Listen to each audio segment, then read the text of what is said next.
The New York Times asks if Jared and Ivanka are bad Jews. Rolling Stone wonders whether social justice can save astrology. And Democrats are undermining election results. So it's a fantastic Thanksgiving week. I'm Ben Shapiro. This is The Ben Shapiro Show.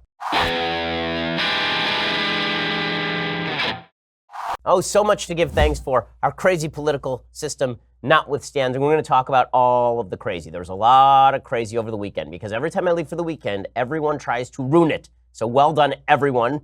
But we survived, and we'll discuss all of it in just 1 second. First, let's talk about the fact that you've got credit card bills. Okay, the fact is that if you have credit card bills, you didn't pay off that credit card debt, that stuff is racking up interest charges at a rate you do not even want to think about. But you need to think about it because if you don't, you're going to be paying that stuff off until you die. With Lending Club, however, you can consolidate your debt or pay off credit cards with one fixed monthly payment. Since 2007, Lending Club has helped millions of people regain control of their finances with affordable fixed-rate personal loans. No trips to a bank, no high-interest credit cards. Just go to lendingclub.com, tell them about yourself, how much you want to borrow, pick the terms that are right for you, and if you're approved, your loan is automatically deposited into your bank account in as little as a few days. Lending Club is the #1 peer-to-peer lending platform with over $35 billion in loans issued. Go to lendingclub.com/Ben. Check your rate in minutes, borrow up to $40,000. That's lendingclub.com/Ben. Again, lendingclub.com/Ben. All loans made by WemBank, member FDIC, equal housing lender. It's a fantastic service. Again, you don't want to be paying off credit cards until you die. And also, if you just need a swing loan because you're doing construction or something, Lending Club can help you out. Go check them out right now. lendingclub.com/Ben. And check your rate in minutes, borrow up to $40,000. lendingclub.com/Ben. Alrighty, so we begin today with the New York Times, doing what the New York Times does, which is rip on Jews it doesn't like. And I say that advisedly. The New York Times is an awful, awful newspaper. An enormous amount of what the New York Times covers with regard to the Jewish community is basically the suppositions of a bunch of Jews who don't care at all about Judaism, who don't care at all about the Jewish religion, and their religion is leftism, their religion is Obamaism, and if you cross them, then they take this as an affront to their Judaism. The latest example of an article like this is an article by Amy Chozick and Hannah Seligson over at the New York Times called "Are Jared and Ivanka Good for the Jews?" Well, we can stop right there for just a second and note there has never been an article called "Is Mike Pence Good for the Christians?" There's never been an article asking whether Rashida Tlaib is good for the Muslims.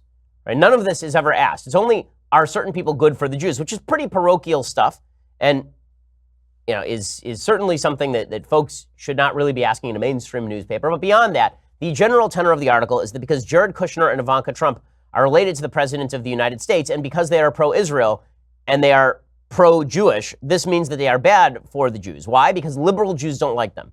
And one of my pet peeves in life is a bunch of people who have no relationship with Judaism or very little relationship with Judaism, then speaking out on behalf of what Judaism is. I have to hear from a bunch of people who go to synagogue once a year and then break for lunch on Yom Kippur, tell me about the nature of Judaism. I, a guy who wears a yarmulke every day of my life and prays 3 times a day and eats kosher and keeps Sabbath, I have to be told by a bunch of people who care more about same-sex marriage than they do about the state of Israel, about Jewish priorities. That's what this New York Times article is. It's really gross. And here's what the article says. On election night in Beverly Hills, Jason Blum, the hotshot horror movie producer, was accepting an award at the Israeli Film Festival. The polls in a string of midterm contests were closing, and Mr. Blum, a vocal critic of President Trump, was talking about how much was at stake. The past 2 years have been hard for all of us who cherish the freedoms we enjoy as citizens of this country, Mr. Blum said. That's when the crowd of mostly Jewish producers and power brokers started to chant, "We like Trump." An Israeli man stepped onto the stage to try to pull Mr. Blum away from the microphones as the crowd at the Saban Theater Steve Tisch Cinema Center cheered. As you can see from this auditorium, it's the end of civil discourse, Mr. Blum said. Thanks to our president, anti-Semitism is on the rise. Or alternatively, a bunch of Jews like President Trump, because Jews who care a lot about Jewish religious practice, Jews who care a lot about the state of Israel, Jews who care about fighting Muslim leftist anti-Semitism, those are 2 different types of anti-Semitism, those people are not angry at President Trump, whose administration has been forceful in its condemnation of those things. As I've said before, I was a very strong critic of President Trump when it comes to his treatment of the alt-right. I remain so.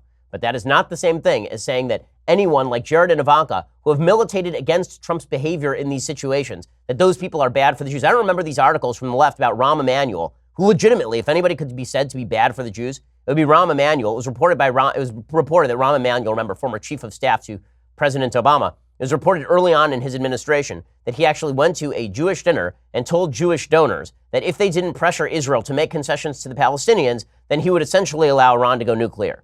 He later denied it, but the people who reported it stood by the report. I didn't remember any articles from the New York Times on this at the time. But this article goes on for thousands and thousands of words about how Jared and Ivanka are bad for the Jews. Not even Trump is bad for the Jews. Jared and Ivanka are bad for the Jews. Dr. Jonathan Sarna is a professor of American Jewish history at Brandeis. He says, for Jews who are deeply opposed to Donald Trump and truly believe he's an anti-Semite, it's deeply problematic he's got a Jewish son-in-law and daughter. How can that be? And the New York Times takes that on. The answer is it can be because Jared and Ivanka are basically sellouts. They're not real Jews. The real Jews are the ones who eat lox and like bagels and read the Sunday edition of the New York Times and do the crossword puzzle. That's how we measure Jewishness. According to the New York Times, Mr. Kushner and Ms. Trump serve as senior advisors in the White House at a time when Judaism is under assault. The FBI said this week anti-Semitic attacks have increased in each of the last 3 years. They're unabashedly Orthodox, observing Shabbat each week, walking to an Orthodox Chabad shul near their Kalorama home in Washington, D.C., dropping their children off at a Jewish day school, and hanging mezuzahs on the doors of their West Wing offices. I love when they say at a time when Judaism is under assault. Please name a time when Judaism has not been under assault. Like, I'll wait. Because it turns out Judaism has been under assault for at least several thousand years at this point. After the Pittsburgh attack, Mr. Kushner played a key role in Mr. Trump decrying the scourge of anti-Semitism. Mr. Kushner helped arrange the president's visit to the Squirrel Hill Synagogue, including inviting Ron Dermer, the Israeli ambassador to the United States, to accompany them. There in Pittsburgh, according to the New York Times, thousands marched to protest what one organizer described as the insult of Mr. Trump's visit. Never mind that those protests were organized by active opponents of President Trump who hate Trump for a variety of reasons beyond whatever he says about the alt-right. Blaming Kushner and Ivanka for all of this is just insane. But that's, of course, what the New York Times does. They even go back and interview a guy who knew Jared back when he was in high school with him, which is ridiculous. There's nothing more ridiculous than people going back and interviewing members of people's high school classes, as though that sheds any real light on what they are as adults. I promise you that if you interviewed me about my high school classmates, I have a lot of nasty things to say about my high school classmates, most of whom have turned into productive citizens. But you've got this guy named Eric Reamer, a lawyer in New York, who's on Kushner's trivia team at the Frisch School, which is an Orthodox school in New Jersey. He says, we as Jews are forced to grapple with the fact that Jared and his wife are Jewish, but Jared is participating in acts of Chilul Hashem. For folks who don't speak the Hebrew, that means desecration of God's name. Yes, Jared is engaged in desecration. And the New York Times prints this. The New York Times print this. And again, I find this incredibly ironic from the same newspaper that legitimately printed a story about 4 years ago in which they listed the Jewish population by district of the various representatives of the United States who did not support the Iran deal. They went through the senatorial populations to figure out which senators had the biggest Jewish constituency, and then they blamed the Jews for those senators not supporting the Iran deal. Okay, this is that newspaper, and that newspaper is now talking about what's good for the Jews. I'll tell you what's bad for the Jews. The New York Times is bad for the Jews. I'm old enough to remember when the New York Times was describing photos showing Jewish police officers in Israel defending Jews as Jewish police officers abusing Palestinians. I'm old enough to remember when the New York Times was burying news about the Second Intifada. I'm old enough to remember when the Times published an opinion piece arguing that saying that Israel did not have a right to exist was not an anti-Semitic statement. It was in 2013. And the New York Times is bad for the Jews. But this is what intersectional thinking does to you. Intersectional thinking does cross over with anti-Semitism in a pretty heavy way. I've discussed this on the program before. Folks on the left don't want to acknowledge that leftist anti-Semitism crosses over with mainstream leftist thinking in a real, material, dangerous way. There's a woman who I think is a really nice person who has written about a variety of Jewish issues over at a Jewish newspaper called The Forward. Her name is Batya Ungar-Sargon. And she and I have I think, pretty good relationship. We talk with each other online on a fairly frequent basis. Well, she tweeted out, this is a good example of this. She tweeted out over the weekend her disappointment at the fact that Linda Sarsour, who's a longtime anti-Semite, issued a statement in support of Congresswoman-elect Ilhan Omar, who herself is an anti-Semite who supports boycott against Israel designed to destroy the Jewish state. And Batya Ungar-Sargon tweeted out that she didn't understand why Linda Sarsour would do this. She said, really, really, really disappointed to see this canard of dual loyalties from Linda Sarsour. Linda Sarsour said anybody who criticized Ilhan Omar was really loyal to Israel, not loyal to the United States. So it's Jews who are Jews first, those evil Jews. And Batya Ungar-Sargon, who is on the left and kind of likes the Women's March, she said, I don't know if she's subtweeting my piece, but I'm pretty upset by this. What a betrayal of the intersectional ideal. Here is the thing. The intersectional ideal is in and of itself crossing over with anti-Semitism because the intersectional ideal is built on the idea that there are hierarchies of power. And these hierarchies of power decide how exactly all of life works. all of life is built around hierarchies of power. If it were not for these hierarchies of power, life would be utopia. But thanks to the capitalistic, freedom-based system of the West, this has created evil hierarchies of power. And the Intersectional Coalition are groups of people who have been victimized by these hierarchies of power. Black folks and gay folks and Hispanic folks and women and maybe Jews. The reason I say maybe Jews is because it turns out that in Western society, in free societies, Jews tend to do pretty well. Why do Jews tend to do pretty well in free societies? Well, a couple of reasons. One, Jews actually value very, very highly education. This has been true since the inception of the Jewish people. When studying Torah was an important thing. Jews have always been overeducated as compared to the general population in the areas where they exist. And that has an impact on earnings. Beyond that, Jews also tend to be pretty vocal about politics because they are versed in politics in ways that other populations are not sometimes. Well, what that means is that the left believes that Jews are at the top of the intersectional hierarchy. They're people who have benefited from the hierarchy. And that means that when Jews are attacked by anti-Semites, they sort of a little bit deserve it because it depends on the situation. But if they're being attacked by somebody lower on the intersectional hierarchy, if, for example, a black pastor like Louis Farrakhan, a black leader like Louis Farrakhan attacks Jews, that's okay. It's not anti-Semitism. That's just intersectionality in action. It's somebody from a lower-ranking member of an intersectional hierarchy group attacking somebody on top, and that's okay. Because in intersectionality, if you rank lower on the intersectional hierarchy, if you are a member of a group that has been more victimized, you can attack anybody from another group that is on top of you in the intersectional hierarchy. Jews are near the top, so anti-Semitism crosses over with the conspiracy theory that is intersectionality, which is a conspiracy theory on its own, crosses over with the conspiracy theory of anti-Semitism, which suggests that Jews are in control of the levers of world power. So it is not a surprise to see the New York Times, which has routinely aided and abetted the attacks on Jews in Israel, which admitted 2 weeks ago that they don't report on attacks on Jews in New York City when those attacks on Jews don't come from white supremacists. They admitted that in the paper. We talked about it. That New York Times is now talking about Jared and Ivanka being the true victimizers and forwarders of anti-Semitism. Not a shock, but still particularly gross. I want to get to more on intersectionality and how it's making everybody insane in just a second. But first, let's talk about drinking. Okay, I know this all makes you want to take a drink, right? I mean, it makes me want to take a drink. Well, if you want to take a drink and that drink should taste good, you'd like a wine that actually matches up with your palate, well, the best way to do that is by going over to Winc. Okay, we are approaching the time of the season when it's time to relax a little bit, and why not relax with a nice bottle of Winc wine, W-I-N-C. It's a great resource. It makes enjoying downtime a lot easier. Winc makes it easy to discover great wine. Why? Because they are wine experts. Select wines matched to your taste, personalized for you, shipped directly to your door, starting at just $13 a bottle. There's nothing like coming home to a bottle of delicious Winc wine selected just for you. It is the best day of your month. We have a lot of folks in the office who are Winc subscribers, which is why productivity has gone down, but enjoyment has gone up. Just check out Winc's palate profile quiz, and then you answer simple questions that your average store clerk wouldn't translate into a recommendation, like how do you take your coffee? How do you feel about blueberries? And then Winc sends wines curated to your taste. The more wines you rate, the more personalized your monthly selections. It's like Netflix for wine. Go check it out right now. Discover great wine today. Go to trywinc.com/Ben. You'll get $20 off your first shipment. That's trywinc.com/Ben for $20 off. Again, trywinc.com/Ben. Go check it out right now, trywinc.com, and you get $20 off when you use that promo code Ben, trywinc.com/Ben. All right, so intersectionality allows the left to be as anti-Semitic as it wants to be, and then claim that they are just standing for the intersectional ideal. It also allows them to defend some of the dumbest stuff on the planet in the dumbest possible way. So there's an article in Rolling Stone. You know, the Rolling Stone, obviously known for its great journalism, such as when they proclaimed that a frat was responsible for the gang rape of a woman who was lying the entire time. Rolling Stone has another great piece of journalism today. This is from Ariana Igneri. The name of the piece, Meet the Woman Bringing Social Justice to Astrology. I am not kidding you. This is an actual article. Because it turns out that intersectionality can explain away bad science. Very exciting stuff.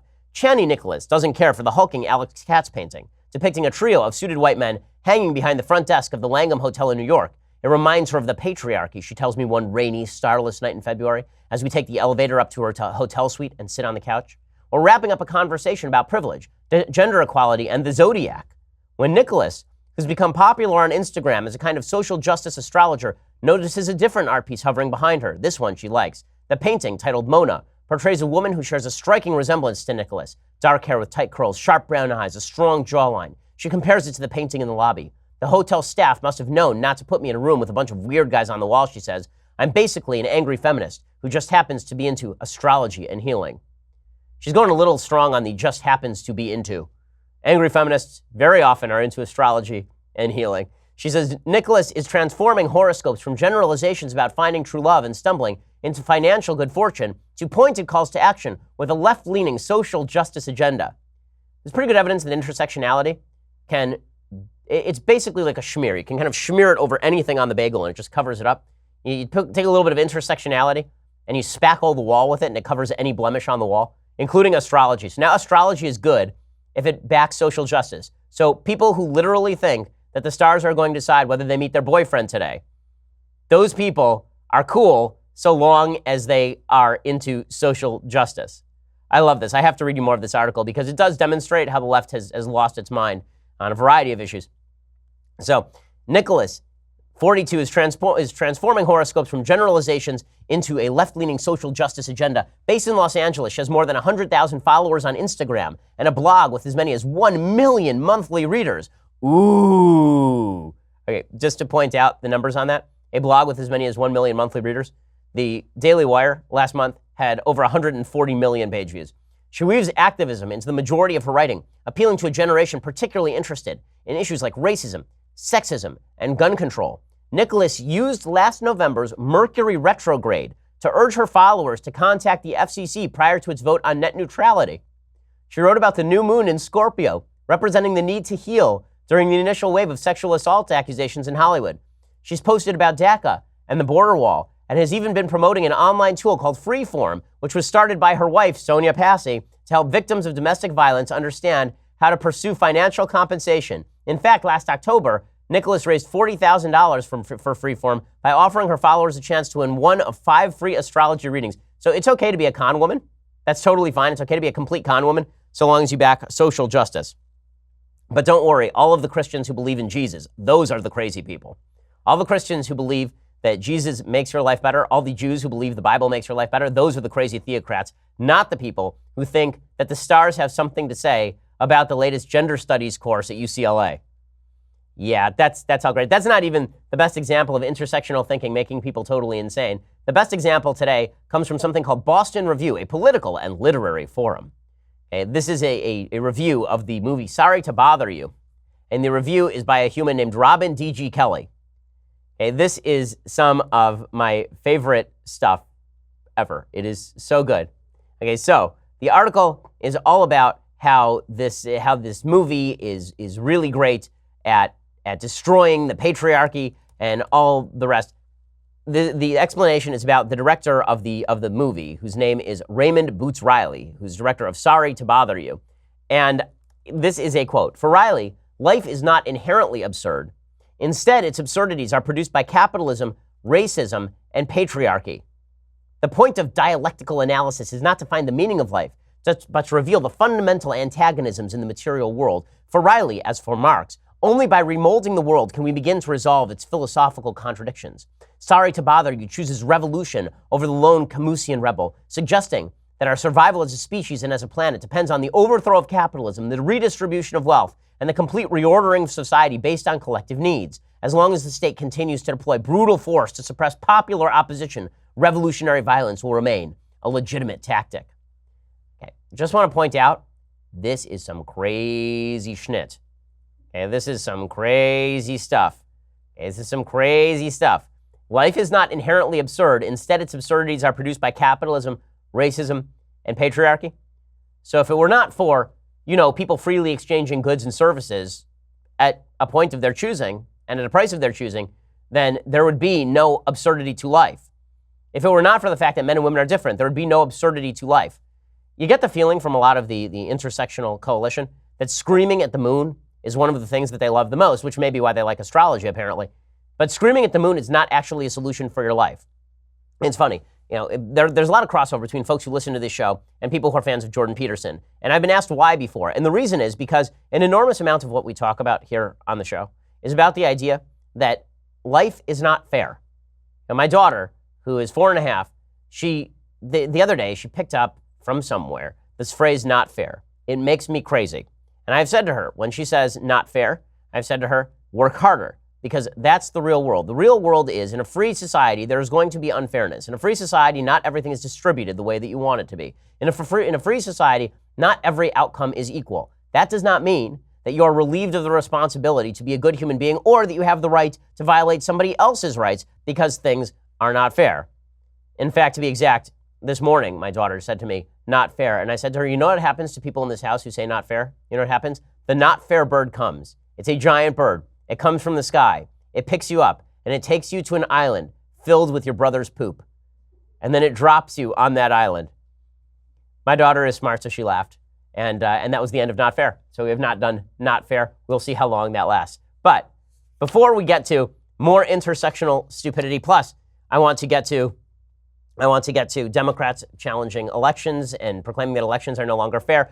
Very interesting to watch as the left decides that it's very bad to challenge elections in which Democrats win, very good to challenge elections in which Republicans win. First, let's talk about your sleep quality. So you've thought about your mattress, you've thought about your bed frame, you've thought about your futon, but yet what you haven't thought about is your sheets, okay? The reality is that the sheets that you are sleeping on are probably garbage. You probably went over to the local Bed Bath & Beyond, you picked up whatever had the highest thread count, and you didn't actually know anything about it. So you picked up what in essence turned out to be a plastic tarp, and now you've been sleeping on that for 2 years, and you're uncomfortable, and you're sweating in the night, and you don't know why. Well, the reason is because you're not using Boll and Branch. You need Boll and Branch. They make bedding and blankets made from pure 100% organic cotton, which means they start out super soft and they get even softer over time. You buy directly from them, so you're essentially paying wholesale prices. Luxury sheets can cost up to $1,000 in the store. Boll and Branch sheets are only a couple of $100. Everybody who tries Boll and Branch sheets loves them, which is why 3 U.S. presidents sleep on Boll and Branch sheets. Shipping is free. You can try them for 30 nights. If you don't love them, send them back for a refund, but you're not going to want to do any of that. But it's risk-free. To get you started right now, my listeners get $50 off your first set of sheets at bollandbranch.com, promo code Ben. That's bollandbranch.com, promo code Ben. And when you use that promo code Ben, you get $50 off your first set of sheets, bollandbranch.com, promo code Ben. Well, as I say, the intersectional theory allows people to ignore bad behavior. And this is the point that I was making to my daughter. Intersectional theory, the not fair theory of the world, allows people to proclaim that unfairness is a solution to you being a bad person and saying dumb things. And you not getting your way, that must all be about racism, sexism, bigotry, and homophobia. And this leads to some pretty absurd results. So, for example, there's an article in the Miami Herald. So there's a woman who's a manager, and she refused to serve 5 black men in this Chipotle. She asked them to prove they had the money to pay for their meals before placing their orders. And then they fired this woman. They suggested that this woman had treated the customers wrongly. The footage had been retweeted more than 52,000 times. It showed the Chipotle employees in St. Paul, Minnesota, moving on to serve a white woman without asking her to show proof of income. Chipotle said, this is not how we treat our customers. We're committed to treating everyone equally and with respect. The manager has been terminated, and we are retraining everyone at the restaurant to ensure something like this doesn't happen again. Well, then it turns out that that's not the whole story. Shock of shocks, that is not the whole story at all. Here is the updated story. Chipotle is rethinking its initial decision of firing one of its managers after a video posted Friday on Twitter showed employees refusing to serve 5 black men and asking them to prove they had the money to pay for their meals. Quote, our actions were based on the facts known to us immediately after the incident, said the company. We now have additional information, which needs to be investigated further. We want to do the right thing, so after further investigation, we'll retrain and rehire if the facts warrant it. What exactly changed? Well, it turns out that the men who went in there to eat had a long history on Twitter of bragging about dining and dashing, eating without paying. Okay, hours after the video went viral, Twitter users began to scour this guy's Twitter page, and they posted photos of some of his previous tweets.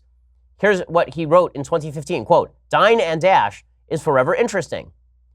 March 27th, 2015, guys, we're borrowing food. That's it. And if the lady tries to stop you at the door, don't hesitate to truck the bleep out of that bitch. Another post, guys, and there are a bunch of these. He said, we're not doing a dine and dash, we're just borrowing the food. That's all. So it turns out the manager knew these people, and the manager wanted them to pay for their food. But because of the intersectional ideal, we were supposed to ignore all of the other facts, at least until further notice. And then it turns out when the facts come out, oops. So instead of just asking the question beforehand, like, why didn't they just ask her, right? They could have just said to the manager, why did you do that? And she would have said, oh, because these guys have been known to eat the food and leave without paying. It's an amazing thing. But the assumption on the left is that if they don't get their way, then this is because someone has violated the intersectional ideal. Kirsten Powers is now playing this game. Kirsten used to be a much more rational human when it came to politics, no longer. Here she is on CNN claiming that white women are violating their own identities as white women by voting for President Trump. And they'll say, well, I'm not racist. I just voted for him because, I didn't like Hillary Clinton. And I just want to say that that doesn't make you not racist. It actually makes you racist. If you support somebody who does racist things, that makes you racist. So I just want to establish that. So it makes you racist not to support a white woman. As a white woman, it makes you racist because, again, intersectionality. This sort of idea that unfairness can always be justified by reference to the patriarchy and to the hierarchies of power is quite disgusting. And again, at least it's a pretty horrible result. A horrible result that was that was just averted. Happened last week when Christopher C.J. Procopia very nearly spent the rest of his life in prison after being accused of assault by his ex-girlfriend. This is according to Ash Scow over at Daily Wire. The woman, who despite obviously reporting a false crime, has still not been named or charged, claimed that Procopia broke into her house, attacked her with a box cutter, slashing an X into her chest. Based on her story and the cleanly sliced X on her chest, Procopia was arrested. The 21-year-old man then told KVUE News he was confused when he was arrested in September 2017 at the lumberyard where he worked. He couldn't remember when he last spoke to the woman whom he had dated earlier in high school. I had no idea why everything was happening and I was lost. He was then taken to jail. He faced 99 years in prison. He had to pay $150,000 bond. And then it turns out that her son, the mother of the son, knew he wasn't even in town that night. He was with his mom at a Northwest Austin, Texas hotel, 65 miles where the alleged attack happened. So here's the question. Why exactly has this woman not been charged? She has not been charged as of yet. And yet we are supposed to pretend that that's okay, that she has not been charged as of yet. Due process exists because we don't believe that we can simply adjudicate the results of elections or crimes or injustices by reference to the identities of the players. This is why due process exists. This is why honesty and intellectual honesty exist. This is why we ought to not be looking at the identities of the people we disagree with. We ought to be looking at the ideas of the people we disagree with, whether we're talking about Jared and Ivanka Kushner or whether we are talking about whether we're talking about astrology. Looking at the issues and looking at the logic and looking at the reason, as opposed to looking at the identity of the player, is a better way to reach a reasonable, logical, decent conclusion than by simply assuming that we can look at people's identity and then determine the quality of their speech or the quality of their logic on the basis of that identity. Okay. Meanwhile, the left is continuing to push the idea that the Republicans have never won a decent election, that every Republican elections have ever won has been stolen. By the way, there's a poll out today or yesterday showing that an enormous number of Democrats think that Russia actively tampered with election ballots. And according to an Economist YouGov poll, the poll was done a couple of weeks ago, 67% of Democrats believe it is definitely true or probably true that Russia tampered with vote tallies in order to get Donald Trump elected. 2/3 of Democrats believe that the Russians actively hacked the election, tampered with vote tallies. And yet we're told that only President Trump is undermining our electoral institutions. Bill Nelson in Florida, he came out over the weekend. He said that he lost because of voter suppression. There is no evidence of voter suppression. No one is being stopped from going to the polls for illegal reasons. Nobody is being told that they cannot vote. Nobody who is trying to legally vote is being stopped at the polls. This is nonsense. It's just garbage. Here is Bill Nelson, though, promoting the idea that if he loses, it was because of voter suppression. We must end all forms of voter suppression, make it easier for Americans to vote, and honor the ideal that we are governed by the majority and not the minority rule. This is just lying garbage, and it's not just Bill Nelson, it's Stacey Abrams as well. She conceded that she lost the election the other night, but she said that she didn't legitimately lose the election. It was stolen from her, even though she lost by, at last check, 53,000 votes, something like that. Here, in any case, is Stacey Abrams. Is he the legitimate governor-elect of Georgia? He is the person who won an adequate number of votes but that's to become the governor of with all due respect, and I respect where you're coming from, and I respect the issues that you're raising. You're not answering the question. Do you think it was? You're not using the word legitimate. Is he the legitimate governor-elect of Georgia? He is the legal governor of Georgia. Okay, he's the legal. She won't say he is the legitimate governor-elect. Is this dangerous? Can we acknowledge that this is dangerous stuff, that it undermines electoral integrity when Democrats do this kind of stuff? I'm going to show you in 1 second how much of a lie this is, that Brian Kemp in Georgia stole the election. Again, the idea in Florida that Republicans stole the election is absurd. Broward County Deputy Brenda Snipes, the election official over there, she actually resigned over the weekend because she's so incompetent. She's a Democrat. I'm going to explain a little bit more about what's going on with these elections. Plus, President Trump had himself a weekend. We'll discuss that in just a second. First, let's talk about the watch on your wrist. Is it good looking? Does it look like this? Is it nice? Is it spare? Is it clean? Does it tell you the time? Well, if not, you should be checking out Movement, because Movement watches are all about looking good while keeping it simple. They don't tell you how many steps you've taken. They don't blow up your wrist with text messages. They're not overly intrusive on life. Instead, they tell you the time and they look classy while doing it. They've sold almost 2 million watches worldwide by bringing quality designs at great prices. With the holiday season coming, gifting is very easy with Movement's versatile line of watches, glasses, and accessories. They also make sunglasses that are really nice. They have bracelets too for ladies. They have all sorts of good stuff. Movement watches start at just $95. You're looking at $400 to $500 for the same quality from traditional brands. Clean design, minimal quality products. If you need help giving the perfect gift this season, you don't know where to start, the guys over at Movement, they have your back, and they did all the hard work, so you wouldn't have to by curating their favorite styles into awesome gift boxes and packages. Get 25% off today during Movement's Black Friday Cyber Monday sale with free shipping and free returns by going to mvmt.com/Shapiro. Again, 25% off today when you go to mvmt.com/Shapiro. Go join the Movement right now. Movement has new styles all the time on their site. It's a lot of fun. Go check it out. mvmt.com/Shapiro. When you use that /Shapiro, again, you get 25% off today during their Black Friday Cyber Monday sale. I have a Movement watch. My wife has a Movement watch. My father has a Movement watch. My mother has a Movement watch. Like, legitimately, every member of my family has a Movement watch. I have to get one for my kids when they get old enough because they really are nice. Go check them out right now. mvmt.com/Shapiro for that special deal. All right. Also, before we go any further, you're going to have to go subscribe. When you do, you get the rest of the show live, the rest of Klavan's show live, the rest of Knowles' show live, and it is almost time for our next episode of The Conversation on Tuesday, November 20th, 5:30 p.m. Eastern, 2:30 p.m. Pacific. All of your questions will be answered by Daily Wire's own Michael Knowles. I have no idea why you would think that Michael Knowles has answers to any of your questions, but if you are one of these delusional people, you can pay him money to get those answers, and Alicia Krause will be there to host it and keep Knowles in line, which means that you will have to actually physically staple gun him to the wall, which is why you should pay, because, I mean, that's worth the money. This month's episode will stream live on Daily Wire's YouTube and Facebook pages. It's free for everybody to watch. Only subscribers can ask the questions. To ask questions as a subscriber, log into our website, dailywire.com, head over to the conversation page to watch the live stream. After that, just start typing into the Daily Wire chat box where Michael will answer questions as they come in for an entire hour. Again, subscribe. Get your questions answered by the execrable Michael Knowles on Tuesday, November 20th, 5:30 p.m. Eastern, 2:30 p.m. Pacific. Join the conversation. Also, we have all sorts of goodies that you get when you become an annual subscriber. That is $99 a year. And you get this, the Leftist Tears Hot or Cold Tumbler. View it. Look on it with envy and wonder.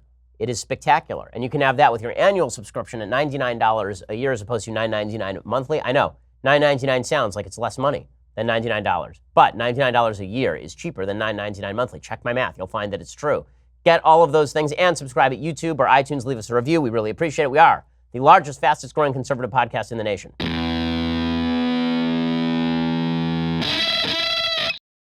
So Stacey Abrams, Bill Nelson lying about these election results. Democrats across the country suggesting voter suppression has taken place, which is just nonsense, particularly when they say it's directed at the minority community. The fact is, black folks in the United States have been increasing their voter share in, I believe, every election cycle. So this idea that they're somehow being barred from the polls in outsized numbers is just nonsense. Barack Obama won Ohio in 2008 and 2012 because black folks were overrepresented at the polls, which means that they were showing up in numbers bigger than their actual percentage of the population.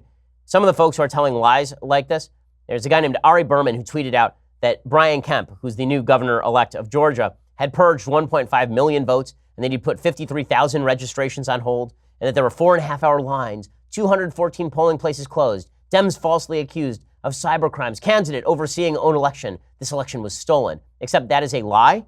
The idea that 1.5 million votes were purged is not true. That is the number of voters who have been removed from the rolls since 2012 because some of them are dead. Many of them committed felonies. A lot of them moved. The overwhelming majority of the rest were moved because Georgia has a use it or lose it law, which was passed in 1997 by a Democratic legislature and a Democratic governor in Georgia. This is by AG Conservative over at Twitter, who's exactly correct. Similar laws have been upheld by the Supreme Court. It requires the rolls to be updated by removing voters that have not voted for some time and don't respond to contact from the state. The reason there was a large spike in 2017 is because in 2015, state officials did not actually do what they were supposed to do. How about 53,000 registrations on hold? These registrations were labeled pending, but that occurred because there was some discrepancy between their registration and their file. That is their fault. They were not actually updating their file. You have to update your file when you move, for example. 4.5-hour lines. There are long lines at some polling locations because this happens on election day. And have you never been to a poll? Depends where, I guess, you vote. But the fact is that long lines on election day are an actual thing. And most places did have relatively short waiting times. There was one polling location in one county that had machine malfunctions, which led to the 4.5-hour wait. How about 214 polling places closed? This is a bunch of nonsense as well. Those places were consolidated with other locations to save money. Those decisions were made by local county officials. If you think Brian Kemp oversaw the shuttering of locations, that is just a lie. So all of this is not true. But Democrats continue to proclaim every time they lose an election, it's about voter suppression. And then they wonder why the country is fragmenting. You know, when Barack Obama was elected, I didn't like him. I thought he was a bad president. And I said so many times. I wrote an entire book on it. Okay, but Barack Obama was legitimately elected. He was my president because he was legitimately elected. Bill Clinton was legitimately elected and was therefore my president. There are lots of senators who are legitimately elected from California. Kamala Harris is my senator. She's a terrible senator. I don't like her, but she was legitimately elected. Democrats, however, cannot say that Trump is their president. They cannot say that George W. Bush was their president. They cannot say that Brian Kemp is their governor of Georgia. They can't say that Ron DeSantis is the governor of Florida or that Rick Scott is legitimately the governor of Florida. And you're talking to me about denialism on the right? You're talking to me about the right refusing to acknowledge reality? Just crazy. If you want to talk about actual real corruption, why don't we turn instead to New York City? This is a story by Greg Smith over at the New York Daily News. The city's top watchdog charged Monday that Mayor Bill de Blasio fired him in part to put the brakes on pending probes, describing the mayor as vindictive and at times unhinged in his fury at the Department of Investigation. Weird that this will not receive the same national coverage that President Trump and the Mueller investigation have, despite the fact there is no evidence that Trump has actually attempted to interfere with the Mueller investigation. Here you have the person running the investigation into Bill de Blasio, accusing Bill de Blasio of actively interfering in the investigation. You're not going to see this reported outside of a couple of sources. It's certainly not going to be running blanket coverage on CNN the way that it would be if it were a Republican. DOI Commissioner Mark Peters filed a letter to the city council firing back at Bill de Blasio and his stated reason for terminating Peters, which the mayor attributed to a report that found Peters had exceeded his authority in trying to fold an independent schools investigator into the Department of Investigations. On several occasions, the mayor and his most senior staff have expressed visible anger at me over certain DOI investigations. He wrote, "They've requested that I not issue certain reports, and when I declined to do so, they took actions to demonstrate their anger in ways that were clearly designed to be intimidating." Peters described a late-night screaming phone call from the mayor and revealed that the mayor's office had tried to get him to kill a November 2017 report that revealed how then NYCHA, I think that's Housing Authority, Chairwoman Shola Alatoye had falsely claimed that the authority was performing required lead paint inspections when she knew they were not. So he tried to kill a report suggesting that the city was not doing all it could to protect children from lead paint. Bill de Blasio. You want to talk about governmental corruption? This is governmental corruption, not Brian Kemp in Georgia, not Ron DeSantis and Rick Scott in Florida. This is what you call legitimate corruption. The mayor trying to shut down an investigation into other Democratic members of his administration because he doesn't care if bad things happen to kids because of lead paint, according to this investigator. This pressure, argues Peters, suggested a desire to prevent DOI's independence going forward. He said, "I worry that the mayor's actions in this regard will cause lasting damage to DOI's independence. It will surely cause any successor to think twice before conducting the type of vital systemic investigations into agencies."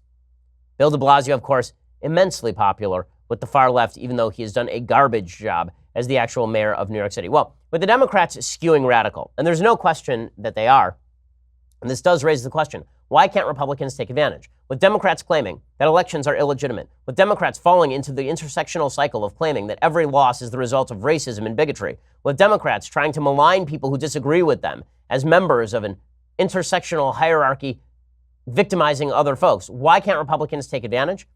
When the Republicans can't take advantage is because when the other side is making a mistake, there's a basic rule of politics. When the other side is making a mistake, don't interrupt them. When somebody's in the middle of making a mistake in politics, you let them go. You give them enough rope to hang themselves. President Trump, however, is a master at interrupting the bad news on the other side. He did an interview over the weekend. It was not good for the president. He did it with Chris Wallace on Fox News, and it was he made a series of headlines that allow the press to obscure, with him bloviating, the fact that the Democrats are melting down in a variety of ways. So here's President Trump. So President Trump was talking with Chris Wallace, and he was asked why he doesn't act more moderate in terms of his rhetoric. I think if I was more modified, more moderate in that sense, I don't think I would have done half of the things that I was able to get completed. Okay, that is not true. He had a Republican Congress, he had a Republican Senate. If the president had not been creating obstacles for his own Congress, that probably would have been better. And then he decided to generate more headlines. He decided he was going to, he's appointed a new attorney general for the moment, the acting attorney general, Matt Whitaker. Well, Matt Whitaker it's questionable as to whether the appointment itself was legal because Whitaker was never approved by the Senate. That's an open question. But he was asked whether he would tell Whitaker to lay off Robert Mueller. And here was what President Trump had to say about that. Look, it's going to be up to him. I think he's very well aware politically. I think he's astute politically. He's a very smart person, a very respected person. He's going to do what's right. I really believe he's going to do what's right. But you won't overrule him if he decides to curtail. I would not get involved. Okay. What he really should be saying there is, I've seen no indicator that Matt Whitaker intends to shut down the Mueller investigation. That'd be the smart political answer. Instead, it looks like he's allowing the appointment of Whitaker to go forward so that Whitaker can do something about Mueller, even though I don't actually think that is what's happening here. The biggest headline that came out over the weekend, there were two big headlines coming out over the weekend. Both of them had to do, again, with President Trump, his sort of personality quirks, to put it in the nicest possible fashion. He attacked Admiral McRaven. So Admiral McRaven, you'll recall, William McRaven, was the guy who was in charge of the kill of Osama bin Laden. He was the Navy SEAL admiral. And McRaven is, in fact, left-leaning on a number of policies. The reason that you know this is because people were talking about him for the Democratic nomination just a few months back. Right now, he's currently the head, the dean, I believe, of University of Texas at Austin, or the president of University of Texas at Austin. He is retiring, however. But Bill McRaven wrote a piece a few months back in which he ripped into President Trump for his lack of decorum. President Trump decided to rip back into McRaven in a way that is really unnecessary. Frankly, He was a Navy SEAL. wouldn't it have been 37 nice if we got Osama bin Laden a lot sooner than that? Wouldn't it have been nice? Think of this. Living in Pakistan, beautifully in Pakistan, in what I guess they considered a nice mansion. I don't know, I've seen nicer. But living in Pakistan, right next to the military academy, everybody in Pakistan knew he was there. And we give Pakistan $1.3 billion a year, and they don't tell him? What does that have to do with Bill McRaven exactly? Like Bill McRaven was sitting on the kill of bin Laden? In reality, it was Barack Obama who sat on the kill of bin Laden over like a full 72-hour weekend, right? He said that he had to think about it. But McRaven, as soon as he got the order, went in and took care of business. This, of course, led McRaven to fire back. None of this is good for the president as a news cycle. He said, I admire presidents who uphold the dignity of the office, because Trump said that he was a Hillary Clinton backer. He said, I did not back Hillary Clinton or anyone else. I'm a fan of President Obama and President George W. Bush, both of whom I worked for. I admire all presidents, regardless of their political party, who uphold the dignity of the office and who use that office to bring the nation together in challenging times. And then he said he stood by his comments that the president's attack on the media is the greatest threat to democracy in my lifetime. Now that, of course, is a wild overstatement. That Trump's attack on the media is the greatest threat to democracy in his lifetime. Come on. I mean, it's just sheer nonsense. But is it good for President Trump that he feels the necessity to jump on every public relations hand grenade with both feet? Probably not. And that didn't stop him over the weekend from going off on Adam Schiff. So Adam Schiff is the congressperson out here in California who is on CNN all the time talking about Russia without a lot of evidence to support him. President Trump decided that he would go after him. He said, so funny to see little Adam Schiff and then TT. So he misspelled Schiff's name, which is S-C-H-I-F-F, S-C-H-I-T-T, talking about the fact that Acting Attorney General Matt Whitaker was not approved by the Senate, but not mentioning the fact that Bob Mueller, who is highly conflicted, was not approved by the Senate. Bob Mueller was appointed by members of his own Department of Justice and did not assume his position. But put that aside, is it like a good look for the president to be attacking members of Congress as Adam Bleep? Probably not. Is this going to win back the suburbs? No. Again, key rule of politics. When your opponents are making a mistake, don't interrupt them. Both sides, however, seem to be saying to the other, hold my beer. And that is a bad strategy for electoral politics generally. Okay, time for some things I like and then some things that I hate. So things I like, I pledged last week that we would do a little bit of William Goldman since William Goldman passed away last week. William Goldman's best movie is The Princess Bride. And The Princess Bride is just a delight. I'm sure everyone in the audience has already seen The Princess Bride. If you have not, it is just a fantastic, clever, witty movie. The only problem with The Princess Bride is the score is just terrible. Like at some point, I really wish that somebody would go back and get rid of the synthesizer. because the synthesizer is awful. But the rest of the movie is great. Mandy Patinkin is fantastic. Andre the Giant is great. Carrie Ewells is terrific. And of course, Robin Wright Penn is, that's her name, correct? Yes, she's terrific in the movie as well. The whole movie is just delightful. And of course, very young Fred Savage making an appearance. Here's a little bit of the trailer. It was a time when life didn't seem so complicated. Marriage is what brings us together today. What? What? I'm killing myself once we reach the honeymoon suite. Wouldn't that be nice? A courtly age of gentle conversation. I will always come for you. But how can you be sure? This is true love. Oh, no. Is this a kissing book? No. Actually, there was a lot of treachery. Errol. Okay, so the preview, I love the 80s previews where they're putting like Kenny G in the background, but the movie itself is so entertaining and so glorious, and I'm looking forward to the point where my kids are old enough to watch it. Also, of course, Wallace Shawn, the best thing in the movie, right? Doing the Wallace Shawn and the Battle of Wits, inconceivable. So if you haven't checked out the movie, I don't know where you've been living, like under a rock or what, but it's pretty spectacular. Okay, time for a couple of things that I hate. Alrighty, so this is an amazing controversy. A 66-year-old substitute teacher, is according to Law and Crime, has been told not to return to Parkway South High School after he thanked students who participated in the recitation of the Pledge of Allegiance. Interestingly, the school nickname is the Patriots. Here is the teacher, Jim Firkin, explaining the situation. PA announcer says, please rise for the Pledge of Allegiance. So I come, let's go. Kids get up. In this particular case, 24 kids in class, 22 got up.